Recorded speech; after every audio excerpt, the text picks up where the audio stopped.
Olá, queridos irmãos, olá, queridas irmãs, que a paz do Divino Mestre Jesus continue a reinar em nossos corações. Esta madrugada eu estava na capela do Santíssimo, né? E eu abri a Bíblia exatamente em Jeremias, nos capítulos 30 e 31. Eu li os dois versículos, os dois capítulos, né? Não são muito longos. O capítulo 30 tem 24 versículos e o 31 tem 40 versículos, né? E essa palavra me encheu de ânimo, queridos. Essa palavra me encheu de alegria, porque todos nós temos limitações, todos nós temos as nossas reticências, né? Todos temos os nossos vales, os nossos sonhos, as nossas metas. E, de alguma forma, todos vivemos algumas situações que a gente fica a se questionar. Isso não faz a gente voltar, retroceder. Mas a gente pensa e repensa, e por isso a gente vai às Escrituras Sagradas, para ver como o povo de Deus cantou ao Senhor no meio das lutas, como eram os cânticos deles. Como eles cantavam ao Senhor, como eles cantavam ao Senhor. Eles pegavam as suas dores, as suas tristezas, os seus inimigos e colocavam diante de Deus e traduziam isso em canções.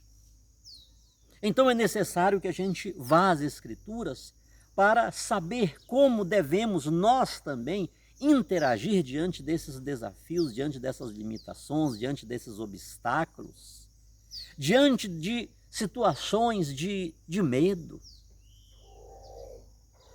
que não pouco a gente enfrenta, situações que você não pode resolver. Então é necessário que tenhamos este intercâmbio, esta interatividade com as Escrituras, para que nós possamos posicionar-nos firmemente diante dos eventos da vida, diante das dimensões trágicas da existência. E eu quero partilhar com vocês alguns versículos. Não vou fazer pregação, tem outra coisa que eu quero falar aqui. Logo aqui no versículo, acho que não trouxe o óculos, mas vamos lá. 30, capítulo 30, versículo 1 de Jeremias. Palavra que da parte do Senhor veio a Jeremias dizendo: assim fala o Senhor, Deus de Israel, dizendo: escreve num livro todas as palavras que te tenho dito. Escreve num livro as palavras que te tenho dito.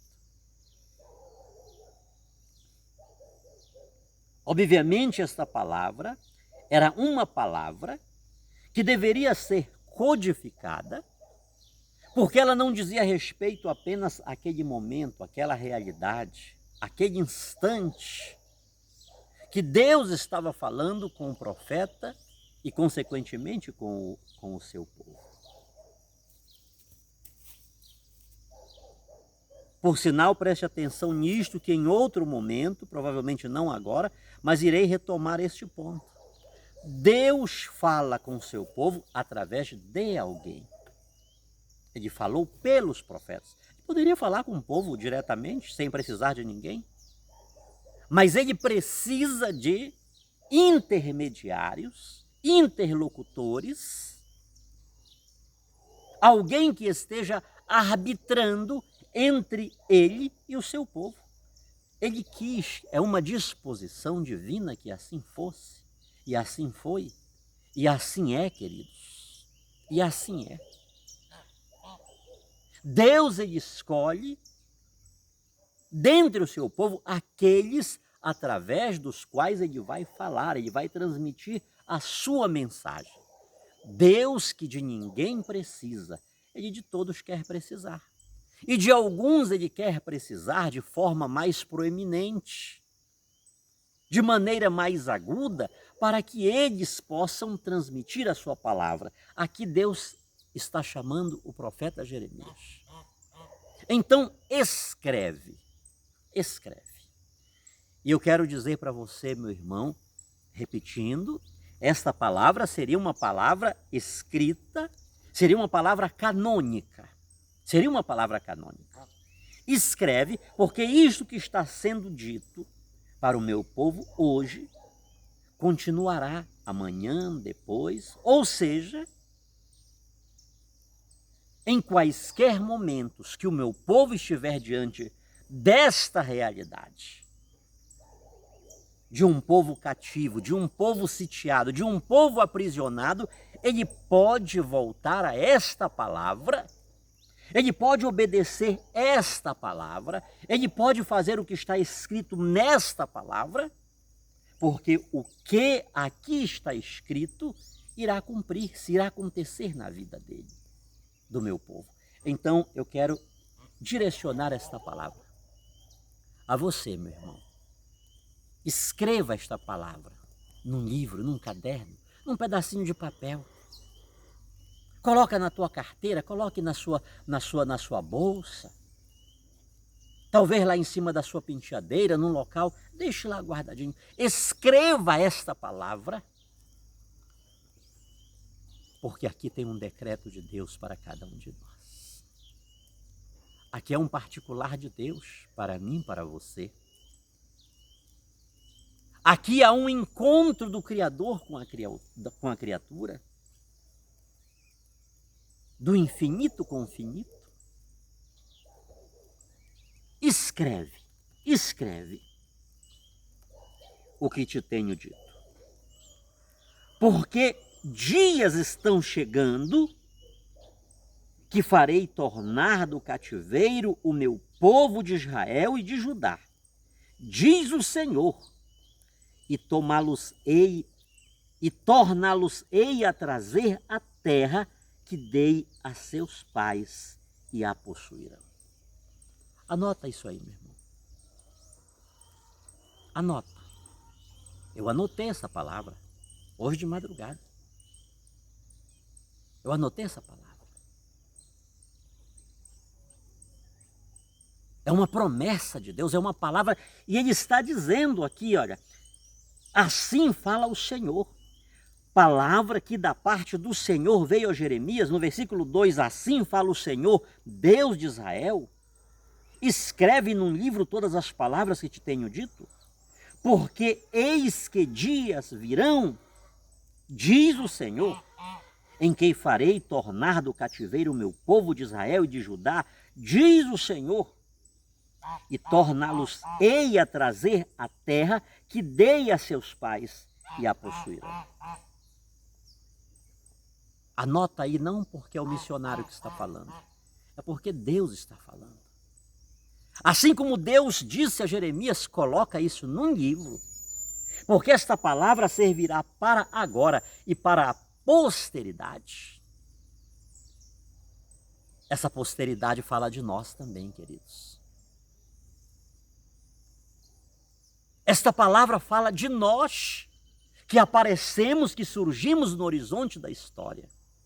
Muitos anos depois de Jeremias, depois de Cristo, 2000 anos depois de Cristo, nós estamos no horizonte. Então esta palavra escreve num livro porque ela continuará sendo atual.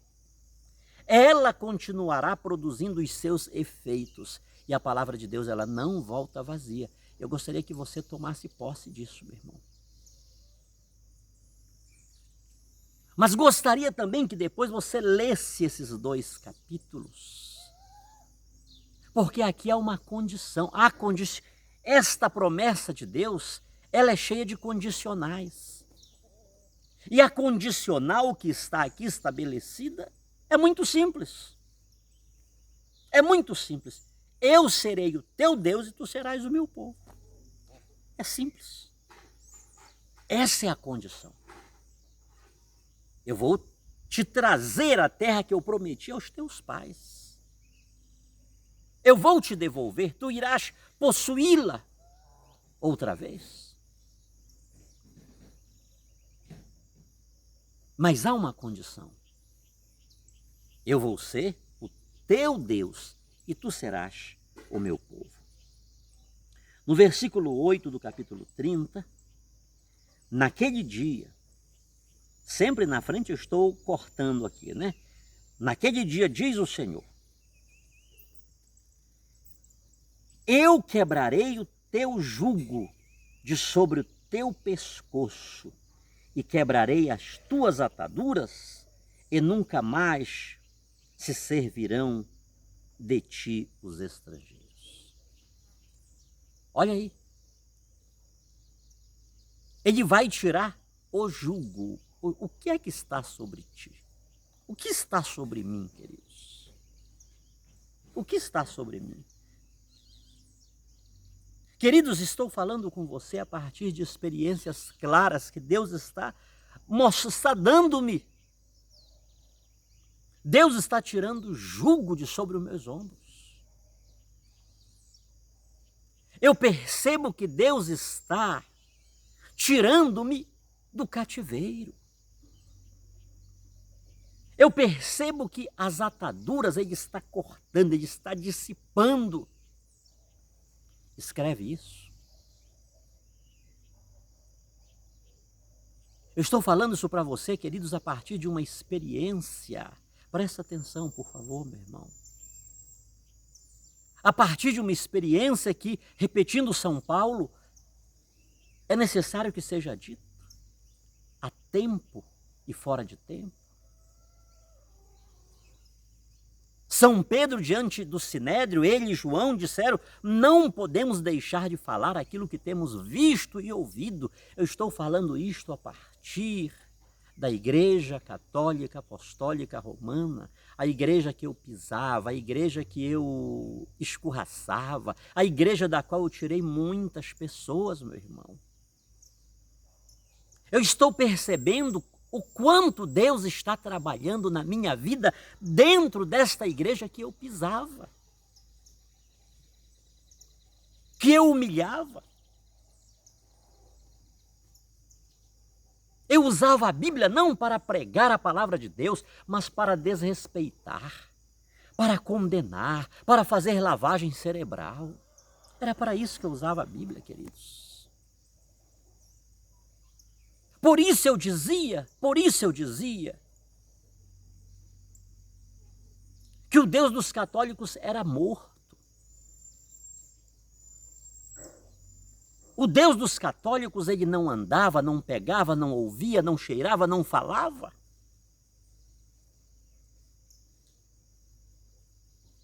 Eu falava isso a partir da minha experiência de morte, queridos. Eu não poderia ver vida,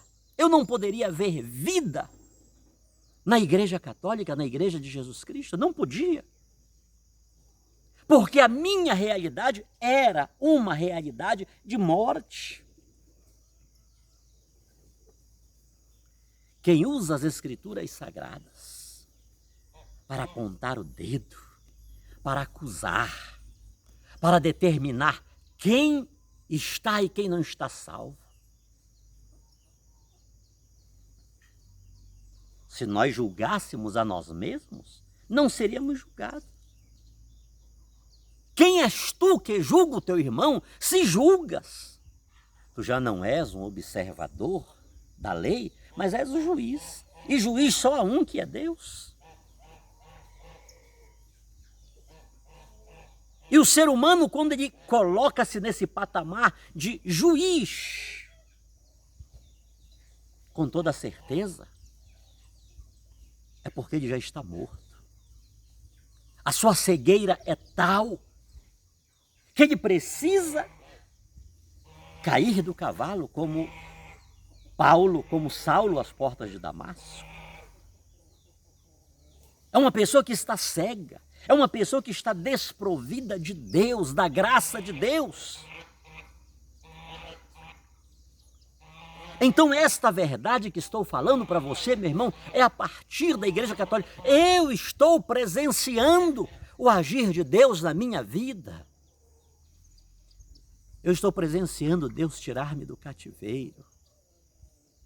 Eu estou presenciando Deus tirar o jugo dos meus ombros. Eu estou presenciando Deus cortar as ataduras. Quanto jugo, queridos, de vergonha. Você sabe o que significa você ter que desviar o teu caminho para não ter que passar perto de alguém que você tratou algo e não cumpriu? Que você não tem mais coragem de dizer espera mais um pouco, espera mais um pouco. Você sabe o que significa isso, queridos?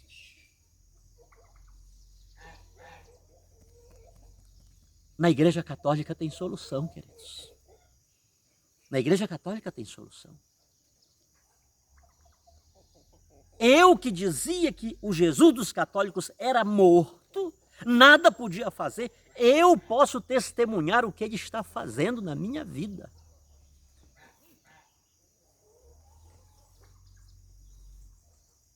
Eu não tenho necessidade, queridos, de ir para igreja B, C, D. Não. Para Deus me dar isto, fazer isto, não. Aqui ele faz, aqui é o lugar da bênção. E você não se afaste do lugar da bênção, meu irmão. Você não se ausente do lugar da bênção.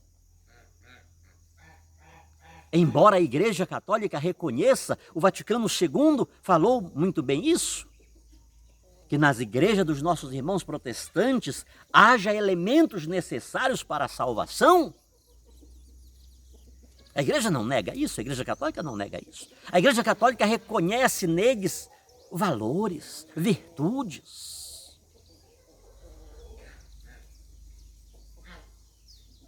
Todavia, a igreja tem uma certeza maior que esta. Todavia,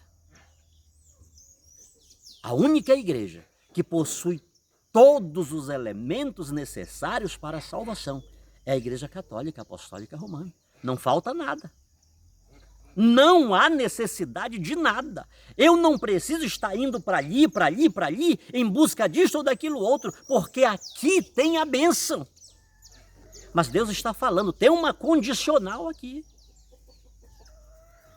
Tu vais ser o meu povo e eu vou ser o teu Deus. Eu até aproveito esse momento, queridos, para dizer algo para vocês. Eu não vim para a Igreja Católica para confrontar ninguém. Eu não vim para fazer apologia, para provar que a Igreja Católica está certa, que o católico está certo, o protestante está errado. Eu não vim para isso, queridos. A primeira razão porque Deus me trouxe à Igreja Católica, e eu não tenho dúvida que Ele trouxe-me por meio de Maria Santíssima, é porque eu estava morto. É porque eu era cego. É porque eu era miserável.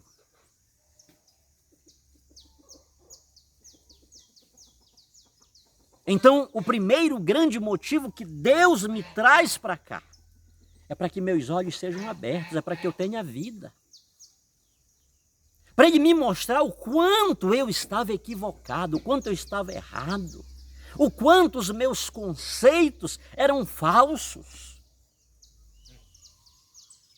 o tamanho da minha cegueira. Queridos, Deus já fez coisas mas tão grandes na minha vida, nesse período que estou na Igreja Católica.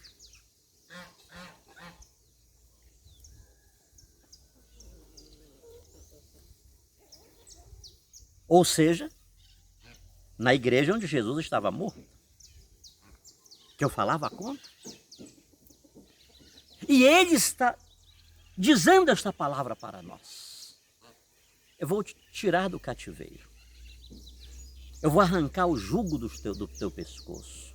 Eu vou cortar as ataduras. Eu vou cortar as ataduras. Não temas, tu é meu servo. É o Senhor que está falando. Não te espantes, ó Israel, nós somos o novo Israel. Não te espantes, ó Israel, porque eu te livrarei. Eu te livrarei a ti e a tua descendência do seu cativeiro. Oh, glória a Deus! Eu livrarei a ti e a tua descendência do teu cativeiro. Anota isso aí, meu irmão.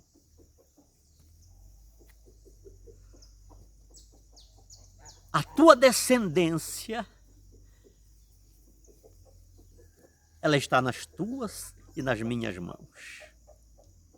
Os meus filhos e os teus filhos, os meus e os teus netos, os meus e os teus bisnetos, eles hoje passam pelas minhas e pelas tuas mãos.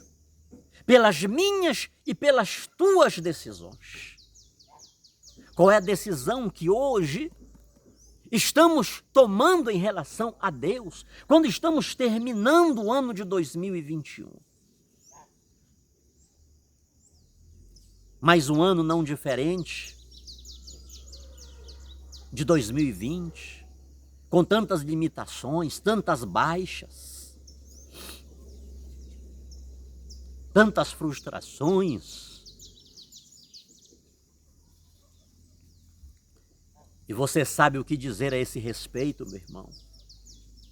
Você sabe o que falar sobre isso?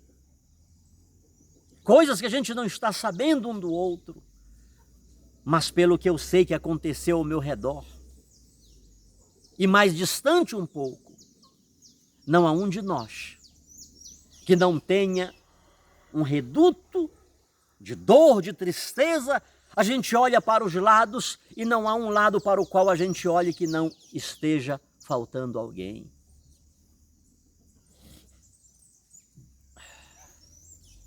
Qual a decisão que estamos tomando hoje em relação a Deus? Qual a relação que estamos tomando? Eu vou tirar o cativeiro, teu e da tua descendência.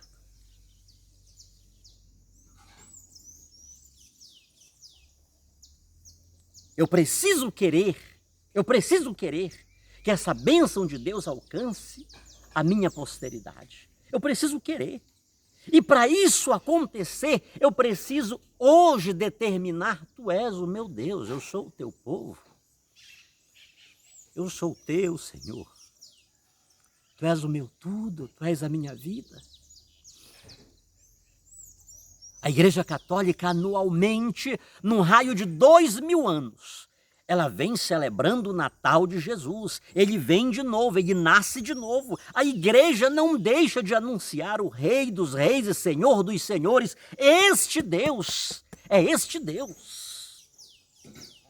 É o Deus do Antigo Testamento, é o Deus que falou com o profeta Jeremias dizendo: eu vou tirar o cativeiro, eu vou tirar o jugo do teu pescoço. Eu vou cortar as tuas ataduras. Eu vou tirar o cativeiro teu e da tua descendência. O Natal é a comemoração, é a celebração deste Deus, que vem anualmente, vem diariamente, que vem a toda hora ao nosso encontro.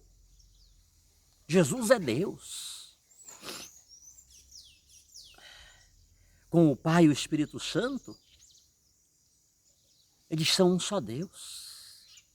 O grande mistério da Santíssima Trindade. Então a igreja, durante 2000 anos, ela diz para nós: coloquemos Deus na nossa vida. Levemos Deus a sério. Declaremos isso no nosso dia a dia: tu és o meu Deus, eu sou o teu povo, eu sou o teu. Declaremos isto. Porque há uma promessa dele determinada. Escreve isso, meu irmão, minha irmã, pelo amor de Deus. Escreve isto.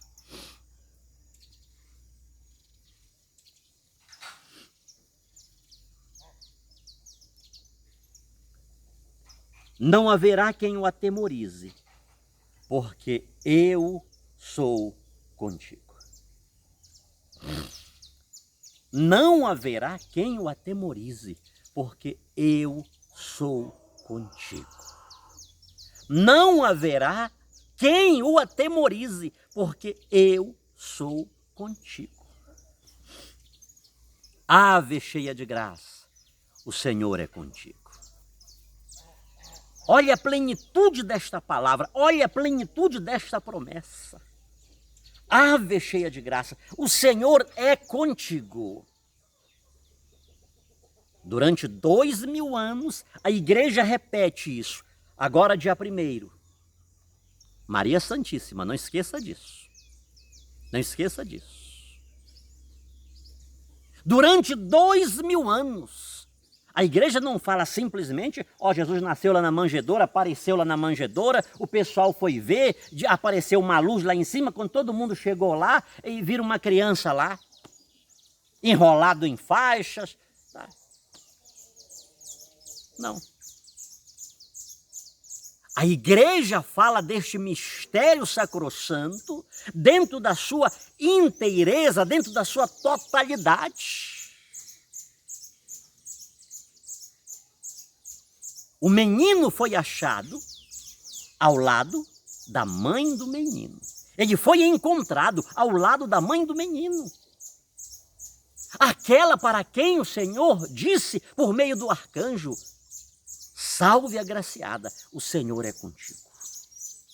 Não haverá quem o atemorize, porque eu sou contigo, diz o Senhor, para te salvar.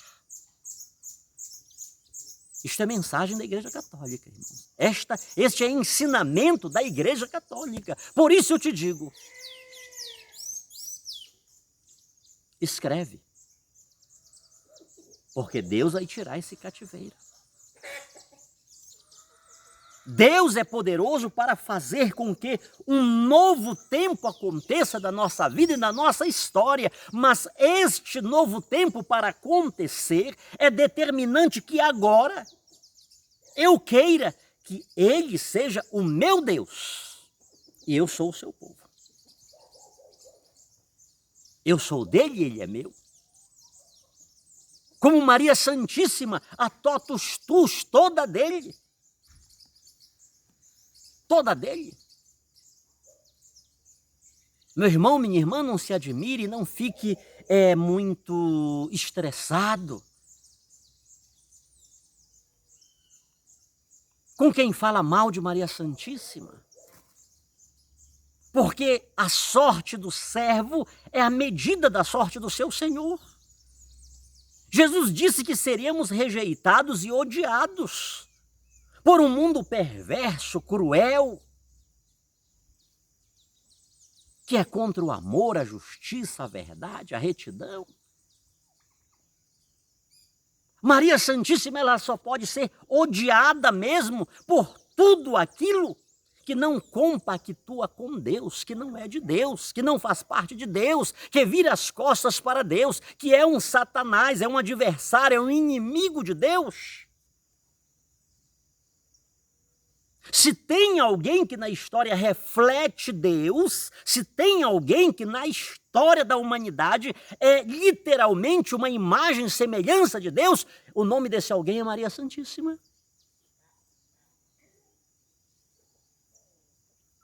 Por isso Satanás a persegue, ela e o filho da mulher, ela e os descendentes da mulher.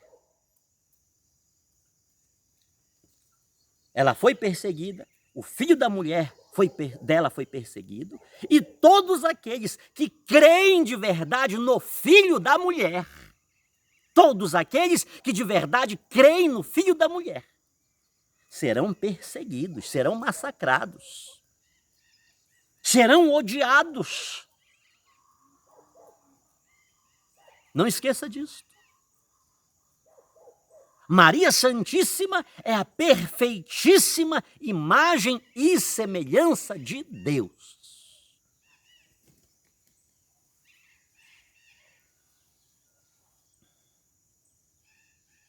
O Senhor é contigo. O Senhor é contigo para te salvar. O Senhor é contigo para te salvar. E não esqueça, que Maria Santíssima é a mulher que crê no impossível. O sábado com Maria, ele se dá onde? Entre a sexta-feira, o dia da morte, e o domingo, o dia da ressurreição. Quando todos sucumbiram, quando todos perderam a fé, ela tinha uma certeza. É questão de horas. Aleluia.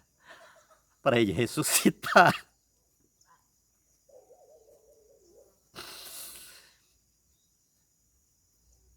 Apenas alguns instantes. E a morte vai se transformar em vida dentro daquele túmulo e ele vai sair de lá. Ela cria. O Senhor é contigo para te salvar. Por isso Satanás tem ódio de Nossa Senhora. Porque ela crê. O crer dela não é o nosso crer. Que eu acho que Deus pode fazer isso na minha vida, mas isto ele não pode fazer. Isto aqui ele pode fazer, mas isto aqui não. Acalmar o mar ele pode fazer. Multiplicar pães e peixes é moleza. Acalmar tempestades? Isso.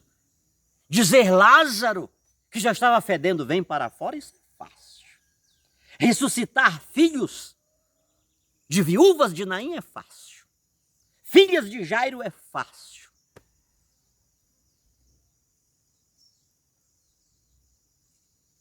Para Deus fecundar uma pessoa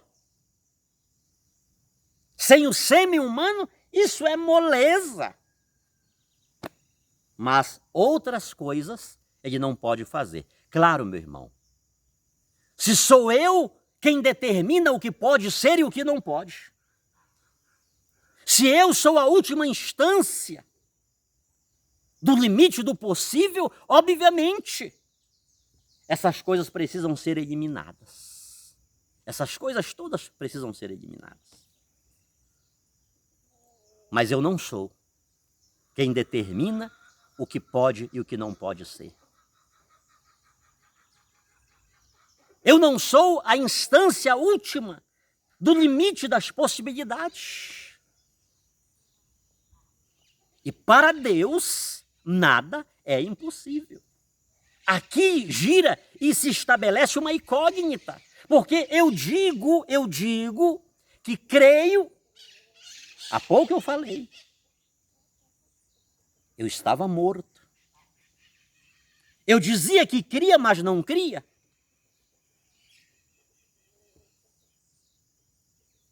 Porque isto aqui é incompatível com a lógica, isto aqui é incompatível com a razão, e porque isto é incompatível, obviamente isto aqui é impossível.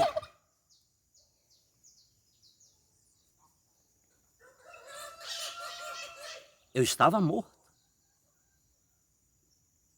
Por isso eu vim para cá. Porque antes da minha morte terrena, Deus queria que eu passasse aqui na terra alguns momentos vivos. E eu posso dizer a vocês com toda a segurança que hoje eu estou vivo. Hoje eu estou vivo, queridos. Reconheço as minhas limitações, reconheço os meus pecados, mas faço minha as palavras de Sêneca, quando ele foi questionado a respeito de hipocrisia. Ele pregava uma coisa, mas não vivia aquilo que ele pregava. E Sêneca respondeu dizendo: quando eu falo, quando eu transmito uma mensagem, eu não estou dizendo que eu não devo fazê-la. Eu não estou tirando-me do meio daqueles que devem cumprir o que eu estou dizendo. Assim que eu puder, eu vou fazer aquilo que eu digo que é para se fazer. Todavia, já me é de grande monta eu saber que estou no caminho. Eu tenho consciência das minhas limitações, dos meus pecados. Mas uma coisa eu tenho certeza, queridos, eu já estou no caminho. Isso para mim já é motivo de alegria, de satisfação, de comunhão com Deus. eu estar na direção. Um dia atrás do outro, Ele vai erguendo-me, Ele vai consolidando-me, Ele vai restaurando-me. Ele vai colocando vida dentro de mim, com uma condição: Sidney, eu sou o teu Deus, eu quero que tu sejas o meu povo. Eu quero que tu sejas meu, eu quero que tu sejas todo meu, como Maria Santíssima foi. É isso que eu quero de ti, porque se isso não acontecer, não adianta o nosso conhecimento. Eu dizia ainda agora, eu não vim para cá para responder perguntas, queridos. Eu não sou apologeta, o meu conhecimento é muito rasteiro. É muito rasteiro. É o mínimo do mínimo. Se tem alguém que reconhece a sua ignorância, a sua incapacidade, esse alguém sou eu. A missionária, antes de ontem, disse assim para mim: de nada adianta, Sidney, o conhecimento, ser um intelectual na Bíblia, ter respostas para tudo, ser um apologeta de ponta, se você não tem espiritualidade, se você não tem encontro com Deus. De nada adianta você falar de Deus se você não fala com Deus. Que palavra tremenda, queridos. Que palavra tremenda. E São Paulo vai dizer de outra forma isso: ainda que eu fale a língua dos homens e dos anjos, ainda que eu transporte montes, se eu não tiver amor, isso nada serve. Se eu não tiver um encontro com Deus, isso não vale nada. Se Deus não for o meu Deus e eu não for o seu povo, isso não vale nada.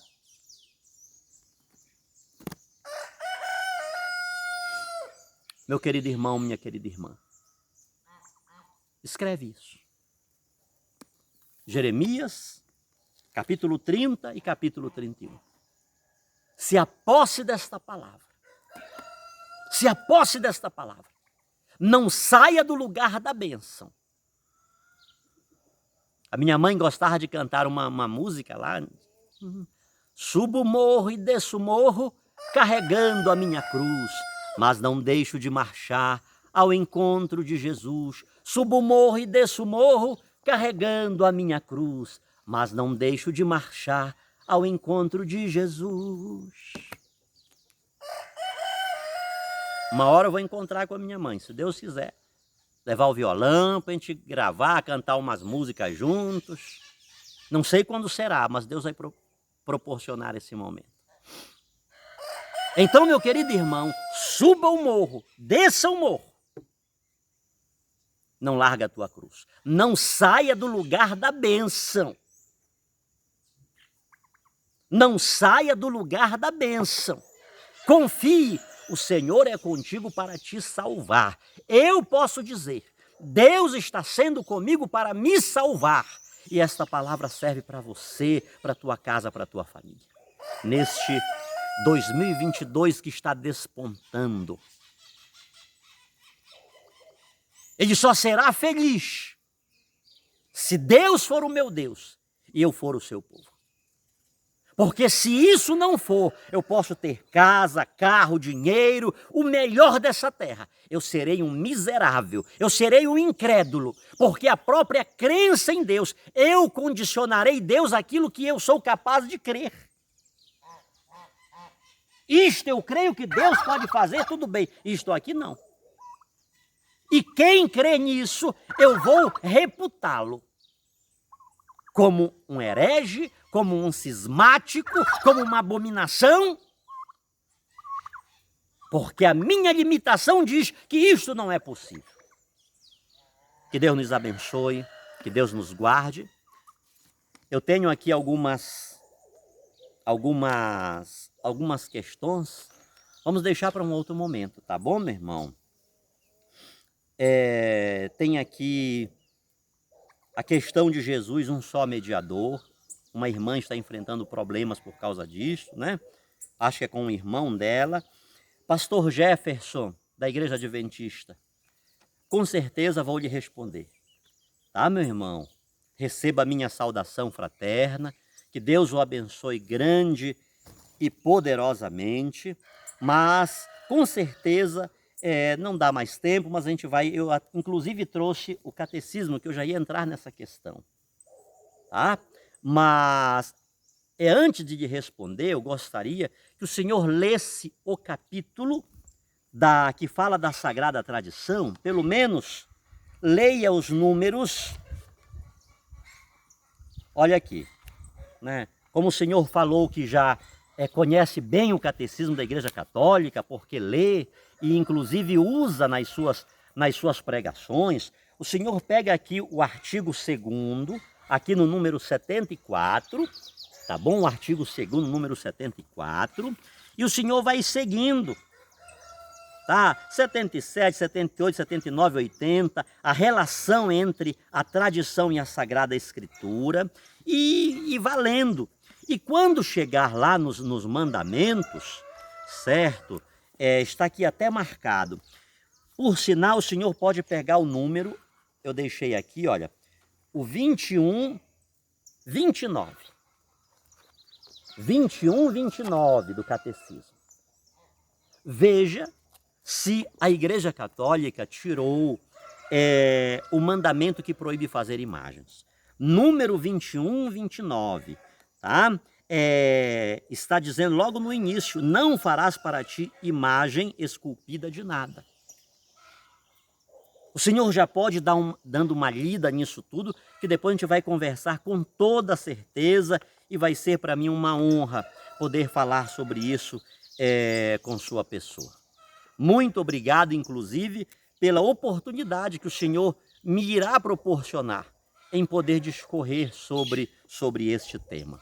Tá bom? Tem aqui uma outra questão. A tradição está acima da Bíblia. Nesses capítulos que eu dei para o senhor pode ver isso também. Tá? É um bombardeio. O senhor reconhece que eu não coloquei praticamente nada aqui. Tá certo? Mas é um bombardeio. A maneira como o senhor referiu-se ao Círio de Nossa Senhora de Nazaré, em Belém do Pará, certo? A festa de Nossa Senhora Aparecida. E o senhor pegou e colocou a questão das imagens. Como que diz assim, a Igreja Católica tirou o mandamento das imagens para fazer o Círio de Nazaré, a festa de Aparecida, Guadalupe, Lourdes e tudo isso por aí ao redor do mundo.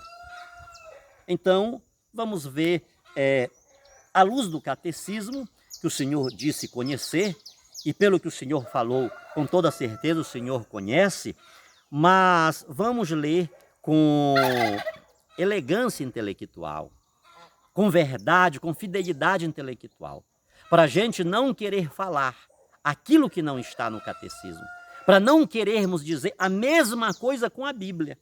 Quantas vezes a gente quer dizer